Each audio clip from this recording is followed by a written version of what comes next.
Buenos días a todos. Bienvenidos a la presentación del TCG del PEARM Almost, un sistema informático empotrado diseñado para gobernar un brazo robótico de diseño abierto. Antes de nada, comentar que esta sesión está siendo retransmitida en directo por los enlaces de Collaborate que tenéis, los que estáis viendo la presentación aquí en directo y los de online pues aquí. Sin más demora, antes de nada queríamos agradecer en particular a LEDSISI por haber puesto en nuestras manos todo el material que hemos podido necesitar para realizar el proyecto y en particular a Marta Olea por su inestimable ayuda durante todos estos meses y a nuestro tutor Norberto por su grandísima paciencia, entre otras tantísimas virtudes. Bueno, como os he comentado antes ya, este TPG lo hacemos Alejandro Moya, Mihai Otañez-Anescu y yo, Javier Alonso. Así que, sin más dilación, ¿por qué hacer un TCG sobre un brazo robótico? ¿Por qué trabajar en esto? Pues bueno, antes de nada, en la asignatura de robótica estudiamos ya un manipulador, el UARM. Dicho manipulador tiene una de las características de que es de código abierto y de diseño libre, es decir, es accesible para cualquiera. Y además, en dicho estudio pudimos ver características de ese manipulador más en detalle, como sus cinemáticas y sus características y movimientos. ¿Qué nos motivó entonces a nosotros decir, cogemos una impresora 3D y hacemos nuestro propio brazo? Principalmente el precio. Este brazo se puede adquirir actualmente en Amazon por 1.333 euros. Y nosotros queríamos decir, vale, pues vamos a intentar hacer algo que sea replicable, accesible y que implique un proceso de ingeniería. Para poder realizar todo lo que hemos conseguido, hemos necesitado de todas estas asignaturas y muchas más que no caben en la diapositiva. Por ejemplo, ingeniería del software para poder hacer un diseño y unos requisitos que se adapten al sistema, sistemas empotrados para poder diseñar bien la placa de control justo con tecnología de computadores para todo el tema de electrónica y además, muy en especial, robótica por todo el estudio de lo que viene siendo un manipulador y de cómo funciona y cómo trabajan. Y otras tantísimas asignaturas que todas, de alguna manera, directa o indirecta, han tenido que ver para conseguir el brazo que tenemos ahora, el PEAR, que además es completamente funcional. Hemos planteado el proyecto siguiendo 3 OBS en particular, Objetivos de Desarrollo Sostenible. Por una parte, educación de calidad. Queremos que este brazo sea educativo, que alguien pueda verlo y lo pueda utilizar y pueda aprender con ello. Por eso es open source, open hardware y open design. Se puede descargar todo lo que hemos hecho del brazo, desde la memoria hasta los diagramas, hasta el software y hasta los diseños de la placa. Por otra parte, hemos buscado que la energía que utilice no sea contaminante y además asequible, para que realmente cualquiera lo pueda hacer. Por ello, la fuente de alimentación principal se basa en electricidad y se ha buscado en particular un consumo bajo para que no demande de muchos recursos. Finalmente, para que sea accesible a todo el mundo, hemos permitido, mejor dicho, que sea replicable utilizando una licencia permisiva como es la GNU GPLv3 y luego además accesible a cualquiera a un bajo coste. Y eso ya lo veremos al final cuánto costaría hacer un brazo de este estilo. Todo el proyecto lo hemos dividido principalmente a esta presentación en particular en estas 3 partes que podemos ver. Por una parte, el diseño y desarrollo software, ya junto con el análisis matemático del brazo, el diseño y la construcción 3D y además una planificación y los costes del proyecto. Ahora doy paso a mi compañero Mihai que os explica el primer punto. Buenos días. Comenzaré explicando el diseño y la construcción del software. El software que hemos desarrollado se divide en 2 partes. Son 2 softwares distintos. Uno de alto nivel desarrollado en un lenguaje de programación llamado Python, que es el S1, que se encarga de la interfaz gráfica de usuario y la lógica de comunicaciones, y otro de bajo nivel que era cargado en la placa de control y que está escrito en C. Estos 2 subsistemas se tienen que comunicar entre sí. Comenzaré por dar una breve explicación del sistema 1. Aquí vemos un diagrama de paquetes. Observamos una diferencia en una colaboración entre la GUI y Control a través de una interfaz que Control ofrece. Además, observamos que los paquetes Security, G-Code, Logger, Communications y Utils están importados en Control y ofrecen a este nuevas capacidades que están codificadas en dichos paquetes. Logger, además, está importado en G-Code, Security y Communications, como podemos ver, y sirve para generar trazas del código. Dicho esto, se va a dar paso a la explicación de la GUI por mi compañero Alejandro. La interfaz gráfica de usuario es un componente que se consideró bastante relevante desde el principio del proyecto para el sistema 1. La interfaz gráfica tiene como objetivo simplificar el control del brazo robótico, proveer al usuario una visualización gráfica que lo que haga es que el control sea mucho más dinámico y mucho más interactivo e intuitivo, ¿no? Esta interfaz gráfica de usuario se va a realizar con widgets muy sencillos como son sliders, streambox y botones. Inicialmente se modeló un diagrama de clases que nos permitía aclarar un poco las ideas sobre la interfaz gráfica de usuario. Pero, sin embargo, lo que realmente tiene relevancia es cuál ha sido el resultado final, que es el que tenéis aquí. En esta ventana se pueden ver dos divisiones. En la parte de la derecha, lo que se ve, pero de la izquierda, lo que se puede ver es los sliders de control, los cuales permiten controlar las coordenadas del brazo robótico tanto de forma angular como de forma cartesiana. En la parte de aquí abajo tenemos los botones que nos permite alternar el tipo de control, mandar al origen al brazo y ejecutar un movimiento. En la parte derecha de la GUI lo que tenemos es las representaciones gráficas del brazo, la vista cenital y la vista de perfil, y la consola que muestra alguna información, algunos logs sobre el sistema. Toda esta GUI ha sido implementada utilizando la librería Qt y utilizando el lenguaje Python. ¿Por qué hemos utilizado Qt? Pues precisamente porque es una librería gráfica que nos permite desarrollar interfaces de forma muy rápida, muy eficaz y pues, sobre todo provee muchas herramientas como por ejemplo un diseñador gráfico que han, digamos, facilitado todo este proceso. El proceso general de la GUI ha sido el siguiente. Inicialmente lo que hicimos fue diseñar un borrador en el cual plasmamos un poco las ideas y los conceptos que queríamos que se materializasen finalmente en la GUI. Posteriormente se implementó este diseño utilizando el diseñador de Qt, el cual podemos ver aquí con el diseño de nuestra GUI. Este diseñador nos proporciona un archivo XML, el cual contiene, digamos, la estructura de la GUI y el cual puede ser importado desde el código en el cual se va a programar la lógica utilizando señales entre todos los componentes gráficos.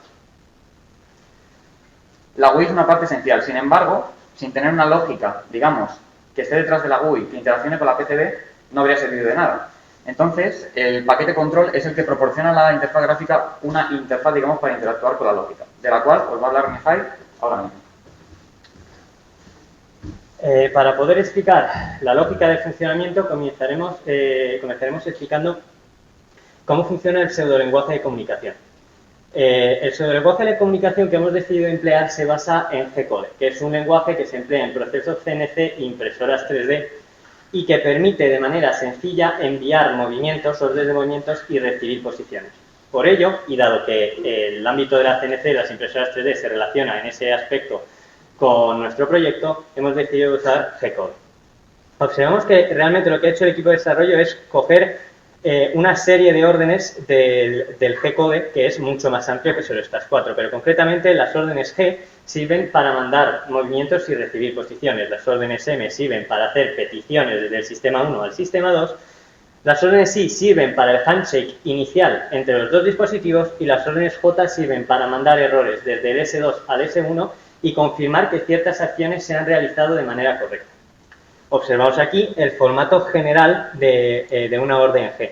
Primero, una letra, que puede ser una de esas cuatro, seguida de un identificador de esa orden G o M, I o J en concreto, y un número N de parámetros. Puede haber N parámetros o puede haber ninguno.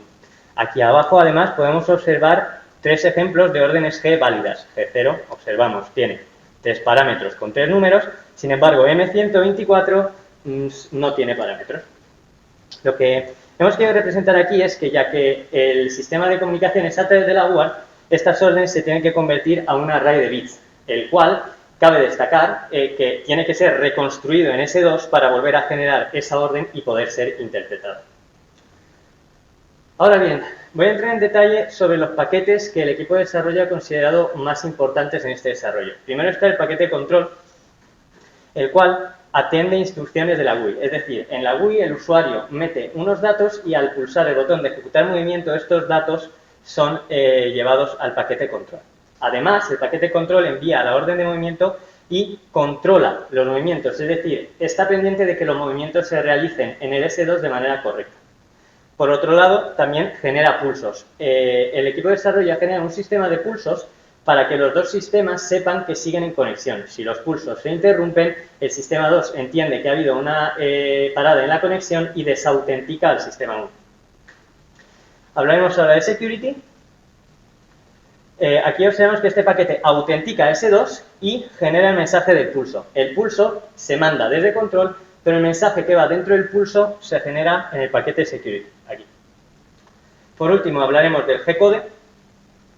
En este paquete se interpretan tramas G-code procedentes de S2 y se generan tramas G-code para S2. Se comentarán por encima el paquete Communications y Utils. El paquete Communications sirve para coger las órdenes, pasarlas a un array de bits y enviarlas a través de la UART al sistema 2. Y el paquete Utils ofrece tipos de datos adicionales para simplificar el tratamiento de estos datos dentro del sistema. Todo esto está muy bien, pero necesitas el sistema 2 para poder recibir esas órdenes e interpretarlas. Os dejo con Javier. Como se ha podido ver, el sistema 1 es una parte fundamental de este proyecto, porque es la primera interacción del usuario con el sistema completo al final que hemos desarrollado. Pero todas las tramas, todo lo que se genera, todo lo que se transmite, ha de ser correctamente interpretado por el sistema 2. Además, por restricciones tanto de tamaño como de hardware, la lógica del sistema 2 tiene que ser muy simple y se podría resumir en estos dos bloques. El bloque de inicialización y el bloque de ejecución en bucle. El primero de ellos lo que define básicamente son los puertos que se utilizan. La UART para las comunicaciones, los PWM para el control de los motores, el planificador de los movimientos, el reloj del sistema, entre otros componentes. Si esto no se ejecuta correctamente, nada que se reciba de S1 podrá ser correctamente interpretado. Por otro lado, la lógica en bucle es el corazón del programa, es lo que se ejecuta todo el rato de forma constante. Permite la autenticación del sistema 1, el envío y la recepción de las órdenes G, además de interpretar las tramas y hacer otra vez la vuelta de los datos que se han enviado. Controlar el heartbeat, que son los pulsos que se han comentado antes del sistema 1, y además gestionar los motores y la planificación. Empezaremos con el primero de ellos. La autenticación es un proceso que lo hemos querido simplificar y se utilizan un par de claves RSA y se intercambia una clave de sesión. Mientras los dos dispositivos estén activos, la clave de sesión es la misma. Por otro lado, la interpretación de órdenes se hace más aproximadamente con este diagrama. Esto es en particular como si se recibiese una orden del tipo G0. El sistema está en un estado de en espera hasta que recibe un mensaje y cuando lo recibe, interpreta la orden. En el caso, por ejemplo, de que sea una orden G0 que le manda a una posición final, lo que hace es la cinemática inversa para obtener así cuánto tiene que mover cada una de las articulaciones que conforman el robot. Por otra parte, los motores. Esto ha sido un pequeño reto porque hemos tenido que saber en qué posición están estos motores. Hay que tener en cuenta que los que hemos utilizado no tienen un feedback activo, es decir, no sabemos en qué posición están a nivel de hardware, así que tenemos que implementar una solución software. ¿Cuál ha sido la aproximación? De ir desde este punto hasta aquí, los servomotores, si no están sometidos a una presión mucho más alta de la que pueden soportar, el tiempo que tardan en realizar un movimiento se podría considerar casi constante. De esta manera, lo que establecemos es un temporizador por cada uno de los motores que cuenta en microsegundos y con eso sabemos todo el tiempo que ha pasado de una forma más o menos precisa, pudiendo obtener la posición de los motores en cualquier momento. Finalmente, el heartbeat, como se ha comentado anteriormente, mantiene activa la comunicación. En caso de que no se reciba durante un segundo, se desautentica el dispositivo y se generan un par de claves nuevas, de forma que lo siguiente que hay que hacer es volver a autenticar el dispositivo. Esto es lo que conforma principalmente el sistema 2, pero todo esto además tiene que estar respaldado por el hardware que se ejecuta, es decir, la placa, el diseño, cómo se adapta, cómo se establece y cómo se organiza. Bueno, pues ahora mismo os voy a contar un poquito cuál ha sido el principal componente hardware que hemos desarrollado en el proyecto, el cual ha sido la PCB de control. La PCB de control es uno de los componentes hardware principales del proyecto y la primera pregunta que nos debemos hacer es, ¿realmente por qué hemos hecho nuestra propia placa? Podríamos haber cogido otra comercial. De todas formas, hemos decidido hacer nuestra propia placa puesto que nos provee una personalización total, tanto en el diseño, que lo podemos optimizar al máximo, también como en el circuito eléctrico, lo que nos garantiza eficiencia energética, y además también representa una reducción de costes, puesto que toda esta PCB se ha fabricado y se ha diseñado con material provisto por la universidad, en concreto por el laboratorio de Norberto. Además también, el hecho de realizar la placa lo que nos permite es aplicar todos los conocimientos que consideramos troncales y que hemos aprendido durante la carrera, como por ejemplo tecnología de computadores, sistemas empotrados y demás. Digamos que el proceso que hemos seguido ha sido el siguiente. En un primer momento definimos cuáles funcionalidades tenía que cumplir nuestra placa. Es decir, empezamos a definir qué componentes íbamos a utilizar, para qué iban a servir, el microcontrolador que íbamos a utilizar. Después tenemos que elegir una herramienta, la cual en este caso ha sido KiCad, que era bastante completa.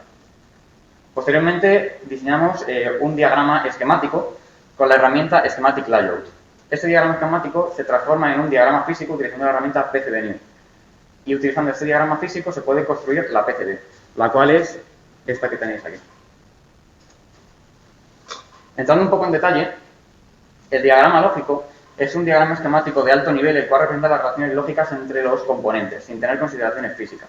Aquí podéis ver el diagrama esquemático completo. En la parte de la derecha lo que se encuentra es el microcontrolador y todos sus periféricos. Y en la parte de la izquierda se encuentra todo lo que es el circuito eléctrico con los reguladores de tensión y alimentación de motores y microcontrolador. Todo este diagrama se puede exportar y convertir en un diagrama físico. Inicialmente, cuando exportamos todos estos componentes al diagrama físico, obtenemos un montón de huellas físicas con unas relaciones que todavía no están establecidas físicamente. Posteriormente, lo que tenemos que hacer es crear un margen para la placa y distribuir los componentes en ella. Posteriormente, debemos de enrutar, es decir, conectar físicamente todos los componentes, aquí en este caso los de la capa delantera, y posteriormente trazar las pistas de la capa trasera. Y este sería, digamos, nuestro diagrama físico final. Utilizando este diagrama físico y habiendo verificado y sabiendo que está 100% correcto en todos sus aspectos, podemos iniciar el proceso de fabricación. El proceso de fabricación que se ha elegido es fotolitografía. En este proceso se han generado unas máscaras a partir del diagrama físico, las cuales se han convertido en transparencia y posteriormente se han utilizado para insolar una placa de prototipado en un proceso de insolación mediante luz ultravioleta. Posteriormente, obtenemos una placa de prototipado en la que el circuito ya se encuentra impreso, digamos. Posteriormente, una vez tenemos la placa de prototipado, tenemos que realizar el revelado de la misma, es decir, exponer el cobre en las zonas en las que no va a haber circuito y dejar la resina protectora en los lugares que sí que va a haber circuito. Esto se realiza mediante un revelador universal. Posteriormente se debe de realizar el atacado de la placa para eliminar el cobre en los lugares en los que no se quiere, digamos, que haya un circuito. Tras el proceso de atacado tenemos una PCB de este estilo, la cual ya tiene el circuito o el patrón del circuito impreso. Tenemos que realizar una verificación de los cortos, fracturas y conducción eléctrica de todas las pistas, completamente necesaria. Si esta verificación es correcta, se puede proceder al siguiente paso, el cual es realizar el taladrado de los agujeros del mecanizador de sujeción y también de los pads de los componentes. Posteriormente se tiene que realizar la colocación del microcontrolador, que es el componente principal de soldadura superficial, que es este que tenemos aquí. Este componente se coloca mediante pasta de soldadura y tras un proceso de horneado es soldado completamente a las pistas de comunicación, las cuales tienen que ser revisadas en profundidad para comprobar que toda su conducción es completamente correcta. Finalmente, lo único que queda es soldar los componentes de agujero pasante por la capa de soldadura, la capa trasera, y una vez tenemos todos los componentes soldados, ya podemos realizar el primer encendido de la placa y comenzar a probar los principales periféricos de la misma. Una vez hemos acabado el diseño del hardware, vamos a entrar en otra de las partes más importantes del proyecto en el plano teórico, el cual es el modelo matemático, es decir, los fundamentos matemáticos que hemos utilizado en este proyecto.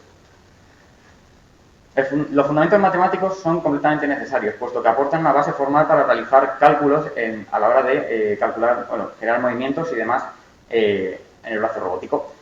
El modelo que se ha estudiado es completamente cinemático, es decir, solo se contemplan los aspectos cinemáticos del modelo, digamos, del brazo, y se ha dividido en dos partes, la cinemática directa y la cinemática inversa. Ahora mismo Javier os va a comentar un poquito cómo funciona la cinemática directa de este brazo. La cinemática directa, por lo general, suele ser la primera aproximación en este tipo de modelos. Por una parte, tenemos esta relación de ángulos de aquí. Z1 y Z2 conlleva un punto final en el n-effector. Esto, en nuestro brazo, se modela mediante este diagramita de aquí. Obtenemos esta tabla de relaciones, las cuales se pueden parametrizar en una tabla que sigue los parámetros de Dynamite-Hartenberg y, además, a partir de aquí ya se puede aplicar la matriz de transformación. Dicha matriz es la que tenemos aquí arriba. Como podemos ver, relaciona el I-1 con el I, es decir, la articulación anterior con la articulación siguiente. Y si entonces, haciendo una aplicación de multiplicación matricial, podemos obtener la relación que nos interesa. El de la primera articulación con la última, la matriz T03. Tras realizar todas estas comprobaciones, obtenemos este conjunto de puntos X y Z, lo cual se traduce en, para unos ángulos de entrada Z1, Z2 y Z3, se sustituyen dentro de estas expresiones y obtenemos fielmente la posición final en la que se encuentra el n-vector. Eso sí, esta aproximación es muy útil y es necesaria realizarla, pero nosotros, por ejemplo, nos movemos siempre en un mundo tridimensional. No pensamos, voy a mover el codo 15 grados y el hombro otros 20 para arriba y el codo lo extiendo para llegar a este punto, sino que visualizamos dónde queremos colocar la mano y la llevamos allí. Para eso está la cinemática inversa, que relaciona directamente los ángulos de las articulaciones con el punto al que se quiere ir.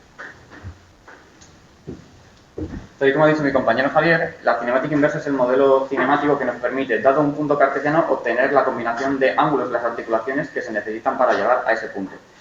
La cinemática inversa es un modelo que, a diferencia de cinemática directa, no es trivial y conlleva un estudio matemático más, digamos, completo, puesto que el método para obtenerla no es sistemático, a diferencia de la cinemática directa. Entonces, suele requerir de bastante tiempo y además de las actitudes matemáticas de los integrantes del equipo. En la cinemática inversa de este robot, dado que es tridimensional, se han planteado dos planos, el plano cenital y el plano lateral. En el plano cenital, como podemos ver aquí, si lo modelamos de manera un poco más esquemática, tenemos esta situación. El ángulo de la base, digamos Z0, es la única articulación que afecta a la rotación desde el plano cenital y que está afectada por las coordenadas X e Y. Con lo cual, si queremos realizar un modelo de cinemática inversa de este ángulo, tenemos que obtener Z0 en función de la coordenada X y la coordenada Y. Si nos fijamos un poco, podemos obtener este triángulo, del cual se puede obtener Z0 en función del cateto X y el cateto Y. Aplicando un poco de trigonometría, obtenemos cuál es la expresión que obtiene Z0 en función de X e Y. El plano lateral de este robot es un poquito más complicado y depende de las tres coordenadas, X y Z. Aquí podemos ver que hay dos articulaciones que se modelarán como ángulos, que son esta de aquí y esta de aquí. Si vemos esto de forma esquemática, tenemos lo siguiente. Desde la vista lateral del robot se puede modelar como un triángulo, el cual está formado por tres catetos, el cateto segmento inferior, segmento superior del brazo, por este lado de aquí, que es variable y depende de las coordenadas X y Z, y por los ángulos Z1' y Z2. Y también, por cierto, el ángulo phi, que es una desviación. Entrando un poquito en profundidad, el lado variable está definido por el módulo de la distancia, digamos, cartesiana que provocan las tres coordenadas. El ángulo variable, que es el ángulo phi, es relativo, digamos, a la base y se puede calcular como la cotangente de la coordenada Z entre este lateral de aquí, que es la distancia cartesiana de X e Y. Y finalmente, aplicando el teorema del coseno en este triángulo, podemos despejar el ángulo Z1' y Z2 en función de las coordenadas X y Z y de los ángulos, de los segmentos del brazo, que son superior e inferior. Una vez hemos comentado el tema de matemáticas, vamos a pasar al diseño 13, del cual os va a hablar Mijail. Voy a empezar hablando del diseño y de una pieza para luego poder extrapolar el proceso al resto de piezas. Se comienza con una forma general para una pieza. Luego se van añadiendo pequeños detalles, en este caso agujeros para tornillos, aquí se puede ver más de cerca el detalle de cómo se dimensiona, y se van añadiendo más características, en este caso un agujero central y posteriormente este toroide. Observamos además que la característica central se mantiene constante a lo largo de características posteriores, ya que esto ha sido definido así en el proceso de diseño. Luego se hace un carril, el que permitirá que la pieza que va encima apoye de mejor manera y no tenga movimientos laterales. Y finalmente un pequeño agujero para poder pasar cables y observar el interior. Aquí podemos observar la pieza completada. También, además de generar piezas nuevas, el equipo de desarrollo ha tenido que modificar piezas ya existentes. Aquí observamos una pieza original del diseño y observamos los tamaños de estas características. Sin embargo, en la pieza final, estos tamaños han sido modificados para adaptarse a las geometrías externas del proyecto, que son tornillos, ejes y rodamientos. También se observó en etapas iniciales del desarrollo que la impresora infería un pequeño error en el proceso de producción después del diseño. Y el equipo realizó piezas de prueba para poder determinar qué tamaños eran los adecuados, era adecuado poner en el diseño para que una vez impreso ese tamaño fuese realmente el que tuviese la pieza en el acabado final. Dicho esto, estas piezas, una vez diseñadas, tienen que imprimirse. Os dejo con la parte de impresión 3D con mi compañero Javier. La impresión 3D, como podéis imaginar, ha sido una parte fundamental de este proyecto, ya que el brazo está íntegramente impreso en 3D. Para ello se ha contado con esta impresora, la Ultimaker 3 Extended, que entre otras características tiene sensor de flujo para ver si el cable se ha cortado, extrusión doble con 2 materiales, una cama caliente, etc. Y además provee un software de flujo de trabajo muy potente que permite configurar muchos, cientos de parámetros de la impresora, por ejemplo, aceleraciones. Se han utilizado estos 3 materiales que vemos aquí, CPE+, PLA y PVA. El primero ofrece una gran resistencia mecánica, así que todas las piezas mecánicas del brazo han sido impresas con este material, como se puede ver aquí.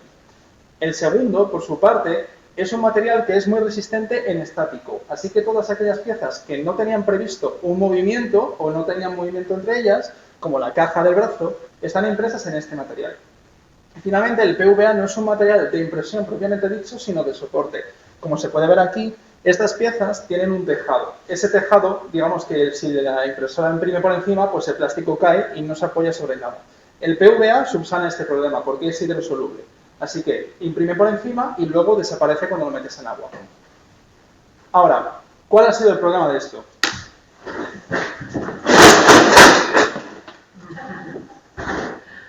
El brazo está compuesto de 27 piezas, pero se han impreso 75. Es un 277% más de las previstas. ¿Por qué ha sucedido todo esto? Principalmente por el material de soporte que hemos mencionado anteriormente. Dicho material es muy peculiar y hay que tener mucho cuidado con él. Por ejemplo, como es hidrosoluble, no puede humedecerse. Por ello, tuvimos que crear un dry box, que se conoce esto, para que ese material se quede seco, porque en otro caso no funciona. Luego, por otro lado, las piezas, como os he comentado anteriormente en el apartado de 3D, tienen un pequeño error cuando son imprimidas. ¿Por qué? Porque no es la misma precisión. De esta manera, por ejemplo, esta pieza de aquí, pese a que aparentemente salió bien, está llena de deformidades porque la impresora plantea ese error. Luego, por otro lado, era la primera aproximación de todo el equipo con una impresora 3D, así que muchas piezas eran de prueba, de a ver cómo funciona o a ver qué hace.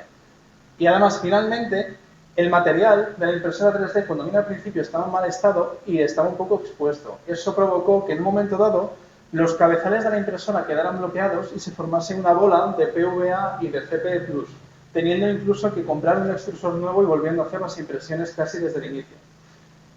¿Cómo se ha solucionado? Porque obviamente el brazo está construido, así que hemos podido solucionarlo. Por un lado, todas estas piezas al final han sido pruebas, muchas pruebas, hasta que hemos llegado a una configuración que podemos decir con cierta seguridad que va a salir bien, que cuando pongamos una pieza sale bien impresa. Luego, por otro lado, es necesario, cuando se imprime principalmente con PVA, utilizar material de soporte, limpiar los extrusores. Y además, como os he comentado anteriormente, utilizar un dry box para guardar ese material de impresión. Todo esto lo que permite es construir el brazo, que es el objetivo principal de este proyecto, y hacer que se mueva. A continuación se explicará el proceso de construcción y ensamblaje del brazo. Inicialmente se parte de la base, la caja. Se parte con esta idea y sobre la base se añaden las paredes. Posteriormente se añade la parte superior, que es la pieza que además hemos explicado anteriormente, y con esto tendríamos la base completamente terminada. Posteriormente toca construir el soporte del motor inferior. Aquí podemos observar el soporte en el que se introduce el motor y con tornillos es asegurado a dicho soporte. Después se añade esta pieza con esta característica peculiar, esta protrusión, que sirve para luego en un soporte que está aquí, en estos dos agujeros, que sirve para añadir el fin de carrera, pueda llegar y tocarlo. Luego se añade esta pieza para llevar el movimiento del brazo desde el motor hasta la parte superior y sobre esta pieza se añade la base rotatoria. Aquí también observamos el soporte para el fin de carrera y cómo esta pieza llega a tocar con el fin de carrera. Todo esto es introducido en el interior de la caja y mediante esta transparencia de la caja podemos ver cuál es el resultado final. También hay que decir que en un primer momento el equipo de desarrollo propuso esta pieza, una única pieza, para reemplazar la combinación de estas dos. Esto es porque inicialmente el equipo de desarrollo pretendía transmitir el movimiento en el plano horizontal del brazo a través de un eje metálico. Esto dio problemas, el equipo de desarrollo vio estos problemas y decidió construir esta opción, la cual subsana dichos problemas. Luego hay que construir sobre la base rotatoria los motores. Primero se añaden las pletinas, posteriormente los soportes de los motores y finalmente uno de los motores. Esto es importante por una razón que veremos a continuación. Se empieza de manera paralela a desarrollar el brazo en sí. Se parte con este segmento, que es el brazo, el segmento del brazo, y se añaden las tres piezas inferiores que se encargan de mandar el movimiento de los motores a la estructura del brazo. Cabe destacar, con esta transferencia observamos que a través de estas tres piezas se ve un eje metálico. Esto se ha hecho así, ya que sobre estas piezas recae el peso del brazo y el eje metálico le da mayor resistencia. Luego se añade esta pieza en el otro extremo, la cual sirve para juntar el antebrazo con el brazo. Aquí observamos que se añade el soporte del end-effector y estas piezas en naranja son las geometrías externas de las que hablamos anteriormente. En sí no han sido diseñadas ni impresas, pero las piezas en las que tienen que ir encajadas han tenido que ser modificadas para permitir que estas piezas encajen. Luego se añade el end-effector y después de tener la estructura general se añaden las estructuras auxiliares. Observamos aquí la primera varilla, en la cual da movimiento al antebrazo, y el conjunto de varillas que consigue dar movimiento, que consigue mantener horizontal el end-effector.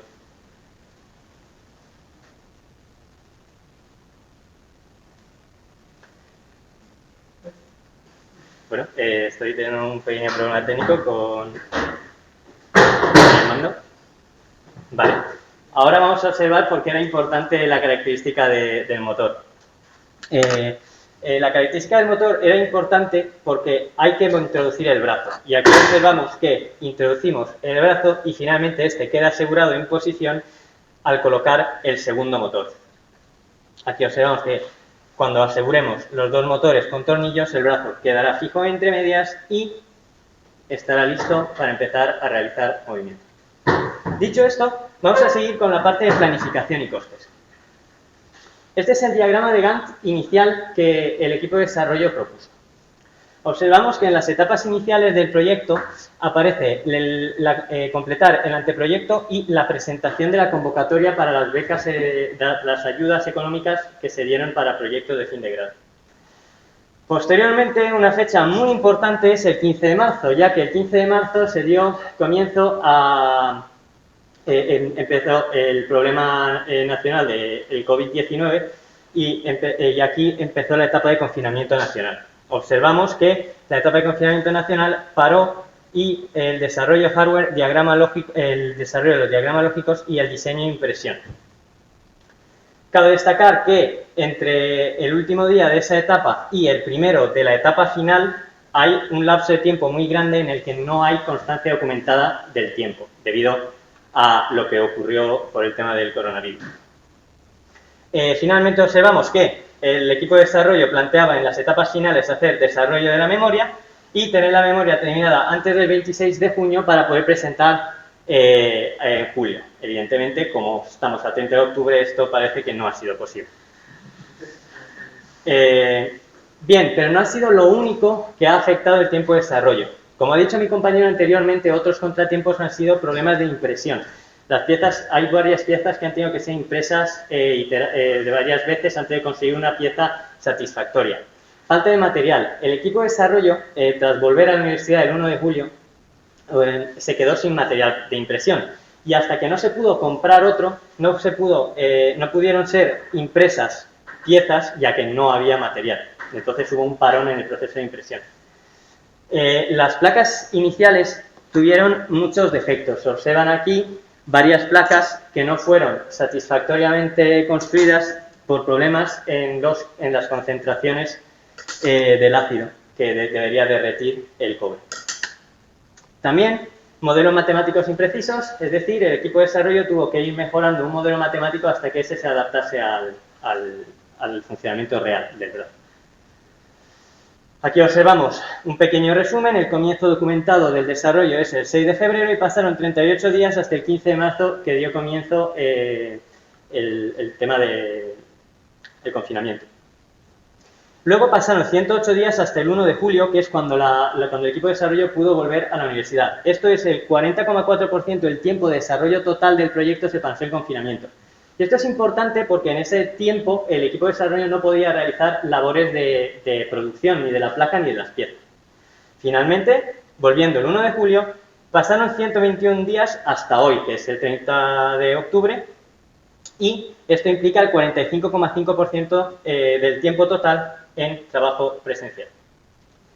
Dicho esto, vamos a hablar de los costes. Observamos que, de los costes que va a hablar mi compañero Javier. Bueno, como se ha visto antes, hay un montón de costes en plástico. Hay un montón de costes en plástico, hay un montón de problemas que han dado. ¿Cómo se traduce esto en número?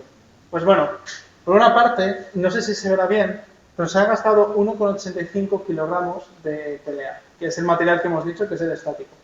Porque principalmente era el inicial y era con el que se hacían todas las pruebas. Después se han gastado 0,85 kilogramos de CP+, que es el material de las piezas mecánicas. Por suerte, no se tuvo que utilizar de más, mucho de más. Y finalmente, 0,41 kilogramos de PVA. ¿En qué se traduce todo esto? Pues bueno, en una cosa muy sencilla. El coste estimado euro-kilogramo del PLA está en 47,24 euros aproximadamente. El coste estimado del CPE Plus está en 76,30 euros aproximadamente. Y finalmente, pero no menos importante, el PVA, que es el material que da problemas, está valorado en 118,93 euros el kilo. ¿En qué se traduce finalmente esto? En un coste total de material de piezas imprimidas de 201 euros aproximadamente. ¿Es un coste realista? Sí, no. A eso hay que verlo, porque luego hay un montón de piezas que ya pueden salir bien con el proceso de ingeniería. ¿Cuál es el coste estimado? ¿Cuál es el coste de los motores, de las piezas, de lo que se ha utilizado realmente? Bueno, pues aquí como podéis ver, realmente este es el plástico que hemos utilizado. Hemos utilizado 7 piezas de PVA, lo que ha sido un total de 200 gramos, 7 de PLA, que más o menos hacen 0,45 kilogramos, y 20 en la que hemos utilizado CP+, lo que hace más o menos unos 150 gramos. Todo esto hace un total de 56,48 euros, que sin embargo, añadiendo las piezas que han podido salir mal, pues hay que añadirle un poquito de dinero, más o menos se quedaría en 60,48 todo lo que es la impresión del 3D. Por otra parte, el coste del material auxiliar que se ha utilizado, ya veis, como son los tornillos y demás. Aquí tenéis cuáles han sido los materiales extra que hemos utilizado, como son los servomotores, los interruptores para los señales de carrera, los rodamientos para las partes móviles, ejes metálicos para el soporte de la estructura, tornillos de métrica 3 y de métrica 4. En total todo esto hace 82,76 euros. Añadiendo este coste al del plástico, se obtiene más o menos un coste total de 143,25 euros, lo cual es bastante ajustado y sin duda alguna rebaja muchísimo el coste inicial del lugar. Bueno, y ahora, ¿de verdad este brazo funciona?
Esta es la demostración que hemos hecho de que el brazo robótico es completamente funcional. Una vez visto esto,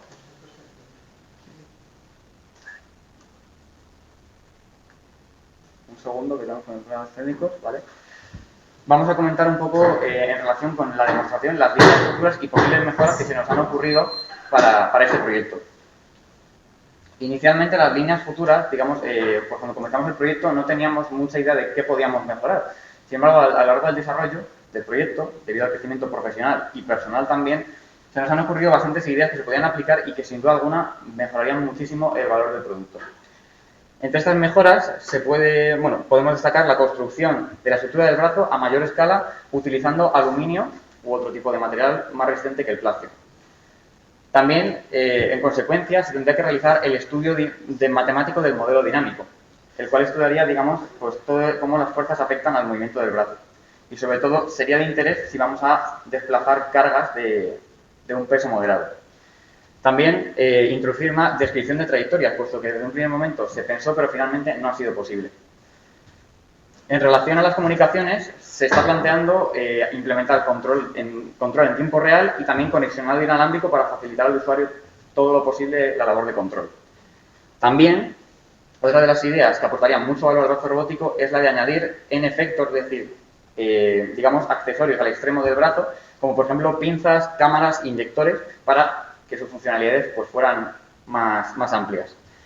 También, pero no menos importante, se pretende programar un microkernel para el sistema S2, el cual pues, facilitaría mucho la labor de programación de este sistema. Y también, por último, la interfaz gráfica de usuario ahora mismo es estática. Sin embargo, se plantea la posibilidad de que fuera dinámica, es decir, responsive, para que el usuario pues, la pudiese manejar con mucho más comodidad. Finalmente, vamos a ir con las conclusiones, de las cuales os va a hablar Javier. Bueno, ya llegamos al final. ¿Qué hemos aprendido? ¿Qué hemos descubierto? Todo esto, desde un inicio, siempre se ha planteado como un desarrollo integral de ingeniería. ¿Qué ha implicado para nosotros hacer este desarrollo? Lo que vemos aquí, una especificación de requisitos, hacer diagramas de diseño, tanto físicos como del software, como lógicos, todo. Un montón de fases de verificación, planificar temporalmente el proyecto, hacer todas las pruebas, gestión de recursos humanos, de las reuniones entre nosotros, de cómo lo organizamos, cómo se distribuye el trabajo, porque como esto es tan amplio, es imposible que todos toquemos de todo, así que habría que dividir el trabajo. Y además, lo hemos documentado todo. Pero, ¿qué es lo que ha salido mal? ¿Qué es lo que hemos descubierto? Por una parte, la estimación de tiempo fue muy optimista, como hemos podido ver antes. Planificábamos para el 26 de junio haber acabado y estamos a 30 de octubre. Es decir, es apreciable, que hemos sido muy optimistas. Pero es que además eso se junta con que la principal cosa que nos echó para atrás fue la impresión 3D. Dijimos al principio, ilusos, que como estaba el diseño ya publicado, podríamos imprimir todas las piezas en 2 semanas y al final hemos tardado casi 2 meses. Entonces, esto principalmente es por inexperiencia. Luego además, por otro lado, a la hora de hacer las pruebas, estos dos sistemas son muy complejos por sí solos, pero además necesitan cooperar. ¿Cuál ha sido el principal problema?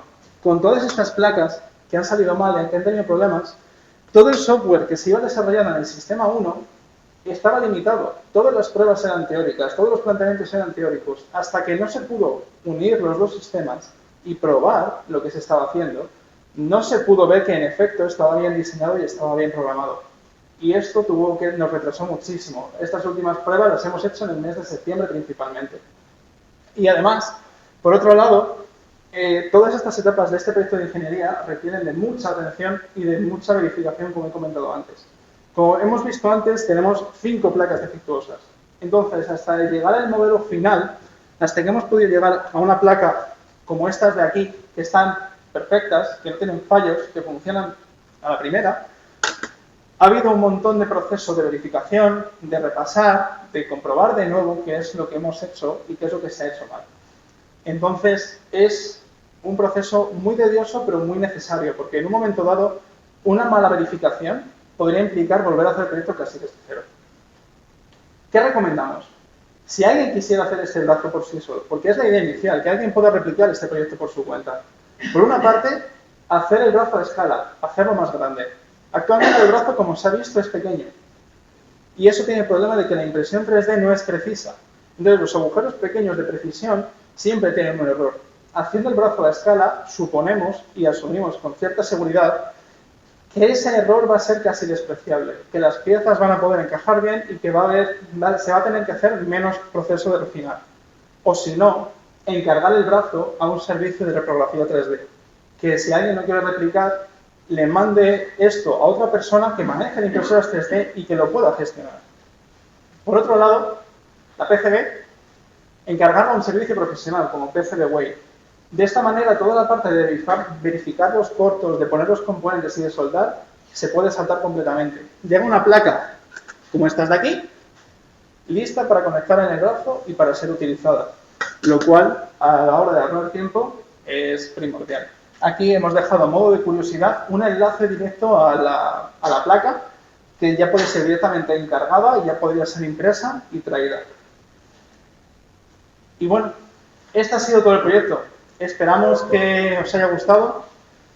Esperamos haber sido claros. Tenéis aquí el enlace a GitHub, que contiene toda la documentación y todo lo que hemos hecho, y además un montón de vídeos en YouTube, los cuales, entre otras cosas, muestran un montón de demostraciones y de pruebas que hemos ido realizando.